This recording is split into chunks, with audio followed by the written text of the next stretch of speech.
We're going to be recording. We're recording. So welcome to episode 2 of Lifeboat. So excited. All of you guys are here. And I know other students will be probably joining us soon. Today we have Mr. Postlewait, Mrs. Higgins, and Mr. Cummings joining us today on Lifeboat. Last week, before we do that, we have an icebreaker for everybody. So in the chat, type your name, and if you were stuck for 1 year, what snack would you make sure you had plenty of if you're stuck on an island for 1 year? So in the chat, just write what snack, put your name and then the snack you would like to have for 1 year on an island if you're stuck. What would count as a snack though? Like, you would put like either like chips or a lot of different things you could say as snacks. So, Brent said Nutella, and Mrs. Higgins said chicken and a biscuit. Trail mix. There we go. Chips. Okay, that's generic meal. You got to get a little bit more pizza. Okay. I think chicken and a biscuit is so like it just goes with everything, right? Whether you're foraging for, plants or, roasting your animal over a campfire that you've found. Yeah, no, I like that. Chicken and biscuit is a pretty good little cracker. It's kind of addicting, actually. Now I want to go to the store, but I don't need to. Okay, well, did everybody get a chance to put that in the chat? Just checking. Yeah. Looks pretty good. Okay. You're doing chicken nuggets. Chicken nuggets. All right. So today, let's see here. I gotta get back to my presentation window. Okay. So last week we had 3 contestants, and Mrs. Dill survived. She went on the lifeboat, and sadly didn't make it, but that's okay. They found a piece of an oar like floating in the ocean from the shipwreck, and they might have survived a different way. But this week we have 3 amazing contestants. We have Mrs. Higgins, one of our most amazing history teachers, Mr. Postlewait, also history teacher but also credit retrieval, and Brent Cummings, the director of after school programs for Walla Walla Public Schools. And so I'm going to give them each 2 to 5 minutes presentation on what they do and how that skill could actually help us if they're the last person in the lifeboat. And then after that, we'll open it up for student questions. Are you guys ready for this? Yeah, I'm ready for this. So our first person we're going to have present is Mr. Postlewait. So I'm going to hit stop sharing so his screen can get big when he talks. So go ahead, Mr. Postlewait. Tell us why you deserve that last seat in the lifeboat, what you do, and what skills you could bring to the table. Okay, so I teach credit retrieval, which means that I teach everything. I'm a jack of all trades, master of none. I teach history, science, English, you name it. I have all of those in my repertoire of what I teach. The most important thing to remember, though, is that my family motto is Semper Paratus, which is always prepared. I'm always ready to go. I'm a big Castaway fan. It's important because, look, I've made fire. Fire is important. Okay. And if you're out and about, it's also important that you bring a friend. I have a volleyball. His name's Wilson. It's important to have that with us when we're out and about. And on top of it, I have a lot of cool stories. So when it's boring and you're sitting there on the beach and you're tired of coconuts and you're sitting there and you're trying to figure out what to do, well, I can entertain you with whatever I need to entertain you with. So I have stories. I have all kinds of different things that I can talk to you about. So that's pretty much that's credit retrieval. We teach everything. Yeah, I was a Boy Scout. I got my arrow of light, so I can help out there. I'm a coach also, so I have first aid training, so I can do that. And I like to camp a lot, so that will help out tremendously. Also, I won't eat a lot because I carry my own with me. I'm kind of famine proof, so I'm good for about 3 months. So other than that, we're good to go. Sound like you're mainly an entertainer. Yes, so that's an amazing, informative from Mr. Postlewait. We're going to go ahead and go to Mrs. Higgins. She's going to tell us some skills that she could bring, also what she does, and how that would help us in the future. So. All right. Well, being on the lifeboat, I think that a few things that are definitely important to remember about me are like Mr. Postlewait, I teach history, and I'm in the social studies department. And so I have quite a bit of knowledge about not just events, but things that have happened. And so I can recall that. I've enjoyed reading different books about survival stories during, my life, and a couple other things beyond history. I too was in Girl Scouts. So I have some survival, knowledge from when we were doing some of our camp house and camping trips. But I also went on an 80-mile canoe trip in northern British Columbia when I was in school, and we saw grizzly bear on the trip.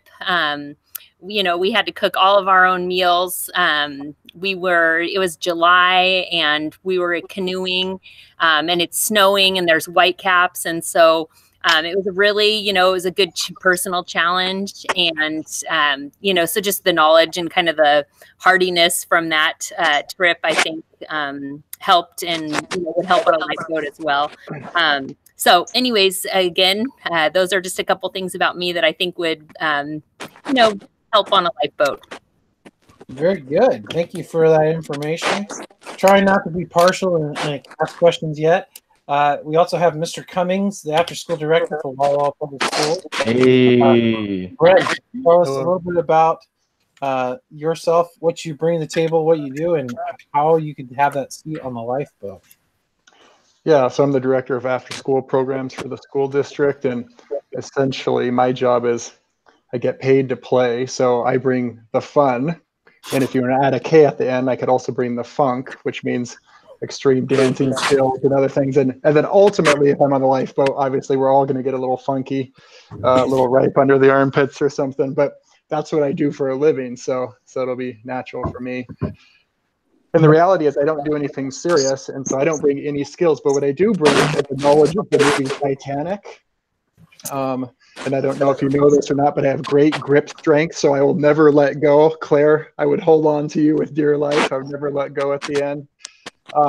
And the other thing I bring to the table actually is I starred in another movie. So you can see I've got great movie skills here. But this movie would also serve me well because I got wings, I can fly on out. I mean, there's a whole variety of talents here from an after-school perspective. And the biggest thing is we create our own reality in after school. So this lifeboat is just a construct in our head. So that's my pitch to you. Well, that's epic. Thank you all three for giving us kind of a lowdown on what you guys do. If you guys have some questions, could you type them in the chat box? And I'll go ahead and read them out, unless you feel bold and want to ask the questions yourself. Go ahead and type them in the chat box for the teachers there. So. Do any of you know how to make a fire?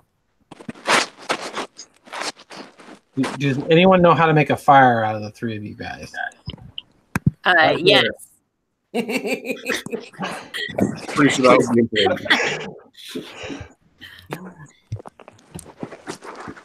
Let's see here. I have one question for everyone. We'll start with Brent and then go backwards. How do you work under pressure? How do you work under pressure? Oh, you're starting with me? Yeah, and then we'll go backwards and end with Mr. Postlewait. Well, the first thing you do is you get the Queen theme song Under Pressure going because you got to set the tone, right? So you get that playing in the background. You joke around a little bit. You got to relieve that stress, put a smile on your face. And then once you're in that mental mind frame, Queen makes everything better. So if we're talking about pressure, it's no worries there. What about you, Mrs. Higgins? For like the music and everything, or just like kind of attitude. I mean, how do you deal with life, or how do you deal with pressure with your work, and how would that help on the lifeboat? You know, honestly, I feel like I'm pretty good under pressure at work and at home. Like most of you guys, you know, this last month too, I think kind of pays testament to that. You know, when things get tough, you know, we just keep going. So I think that is kind of one of my life philosophies, and something that I would, you know, maintain on a lifeboat or in a situation that requires, you know, survival strategy. Oh, I lost connection there, but I bet you guys heard what Mrs. Higgins said, so I bet it was awesome. We got it. Okay, what about you, Mr. Postlewait? Before I was a teacher, I used to work in behavior rehabilitation services, and worked in a group home where you were dealing with pressure every single day, having to make decisions and dealing with life and death decisions on a lot of the different kids that way. Before that, where I lived when I was a kid was on the corner of Pleasant and Wilbur, where we had an accident like every month. And so I learned right away how to deal with very stressful situations, helping people who had been in accidents and different things like that. So as far as dealing with pressure, it's never been really an issue for me. I like it. To be honest with you, I crave it sometimes. A little bit of chaos goes a long way. And I think in my job, I don't really feel the pressure in my job as far as like being overwhelmed at all. It's not something that I really worry about. And if you ever see me dance out on the gym floor, I'm not really worried about being under pressure. I just kind of let it go. And that's what you have to do. So it doesn't really matter as long as you get the job done on it. Next question comes from Mila, and this could be a short answer. Can you guys swim? Do you have swimming abilities? Do you want me to start on that one? Sure. If I was on the Titanic, at least 5 more people would be saved because I am buoyant. And I know for a fact that I would float. So I am a swimmer. I've been swimming all my life, but I never have any worries about being in water whatsoever. I just want to let Mila know that I had Red Cross swimming lessons when I was a kid, all through elementary school and middle school. We didn't have a swim team, but I'm a proficient swimmer. Mila and everyone else on this call, I cannot swim, so that would be justification for me to be in the lifeboat. So spare me with the lack of swimming ability. Get me in this boat. Another person, Jaden asks, can you build it? Can anyone build a raft? Can you build a raft if you had to build one? Open forum for all 3 of you. We actually did that. My boys and I did last summer down, and it was a lot of fun. And it floated until we left. I don't know what happened to it afterwards, but it was kind of fun. We used it as a platform and drove out of it.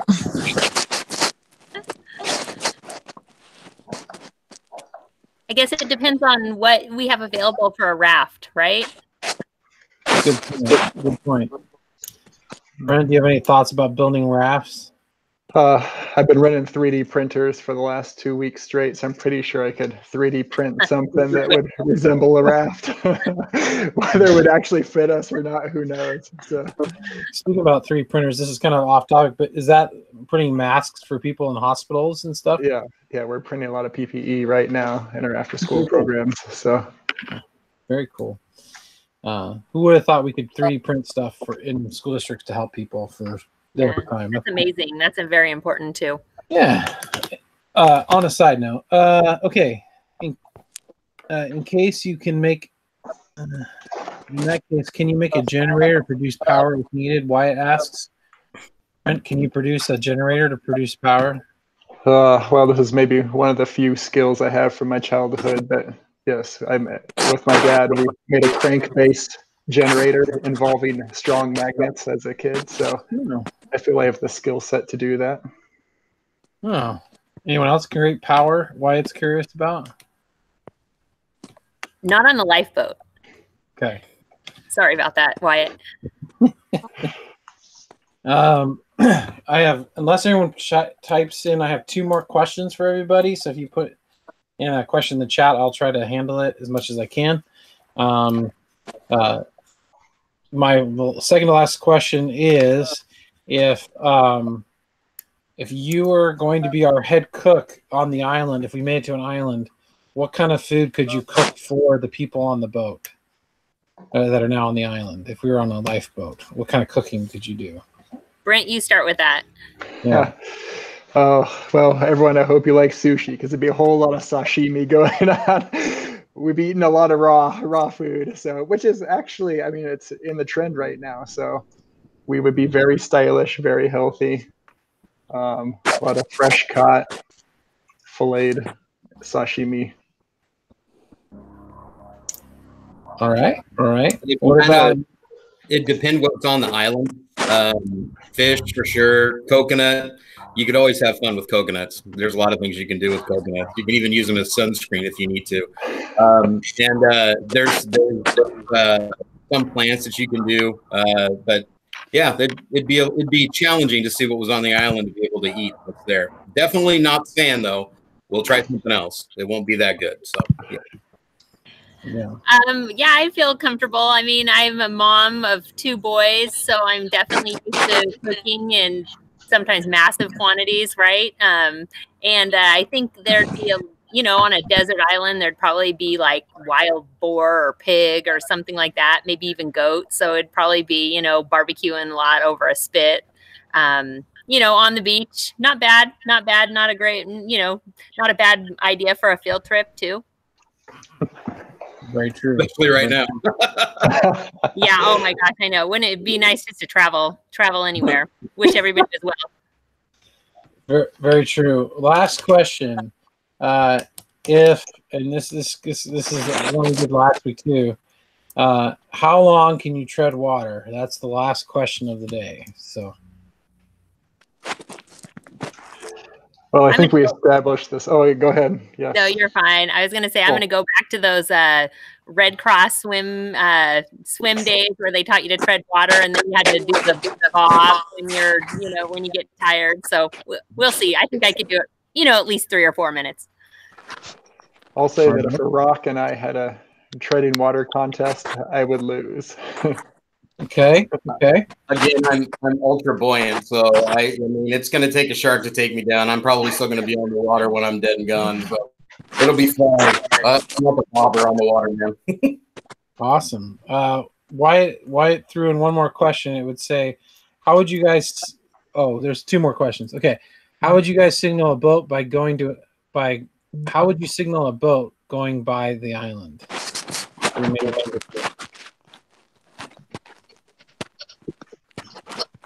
Well, you want that barbecued Spitfire there a little bit bigger. Throw some more, branches on it. So because you guys put me in the lifeboat, there was a little emergency kit with a flare gun in there. So I would take that out of the lifeboat and shoot it into the air because of your benefits. You can take the palm branches. Or you can take, they burn with a really black smoke. You want to make sure you want to get that. Or you can also do a little beach combing. Find something that you can shine up. A lot of times there's a lot of stuff that washes up on the beach. Shine it up with some coconut oil. You can sit there and do it. Or if you want to, you can just make sure your head's shaved, and I can just sit there like this, and we can signal the aircraft. So either way, it works fine. Gotcha. All right. There's one more question. Jaden Jones says, if you could make it on if you made it to an island, how would you keep warm through the night?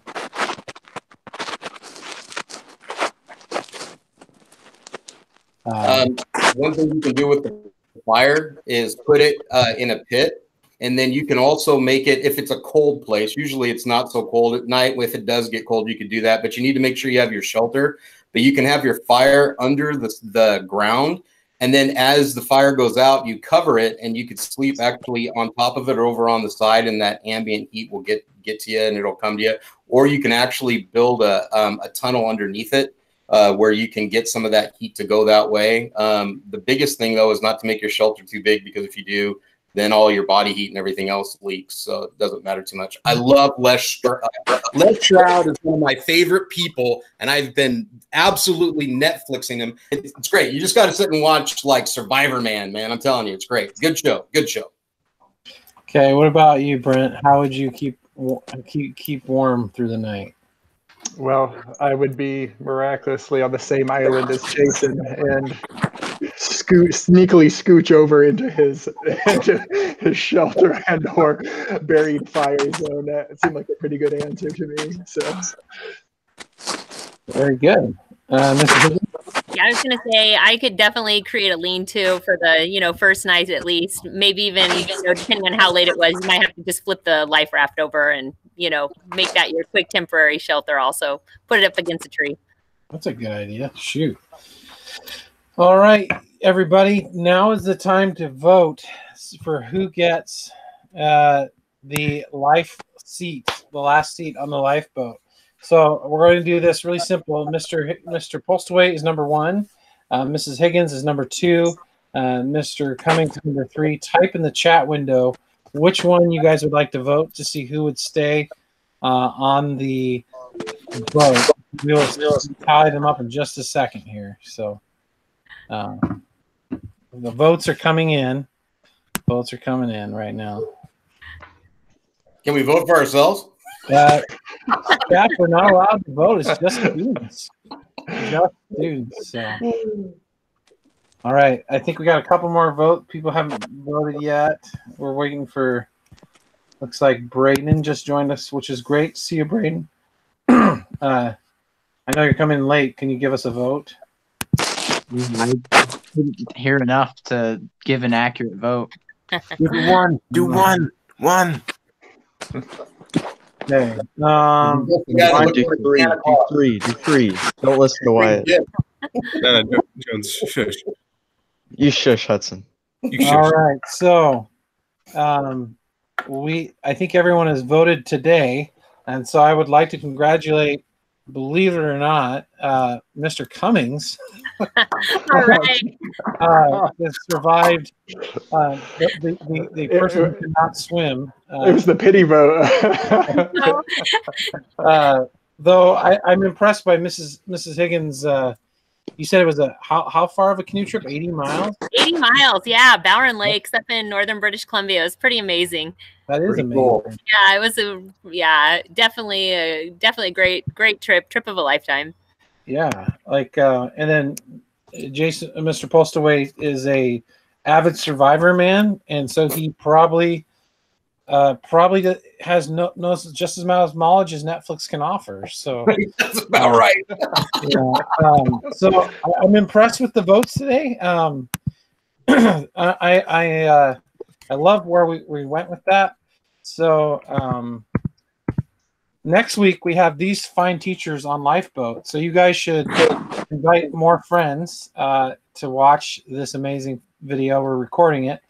And I hear Mrs. Offenberg here on the right has some secrets up her sleeve that no one knows about in her survival. And so that should be fun. So make sure you let everybody know next week at 1 o'clock. We're going to do this again with 3 new teachers. And Catherine Curls is going to be narrating because she's better than me at this. But thank you, teachers, so much for being on the call. And thank you, everyone that attended it. And just to let you know, I'm still saying Mrs. Higgins and Mr. Postlewait somehow found a piece of a door or something from the Titanic, and so they haven't perished. We'll see if they survive. They get to the island. So I think their survival skills basically prove that they will live. We appreciate it, and you know what? We'll look forward to that Lifeboat reunion show. Yes, we'll have to do that at the end of the summer or at the end of the school year. That'll be fun. So all right, you guys have Thank a great afternoon. You Have too. fun. Thanks, everyone. That was Yeah. fun. All right. Let's see here. Stop recording. Hey, Andrew, you should do an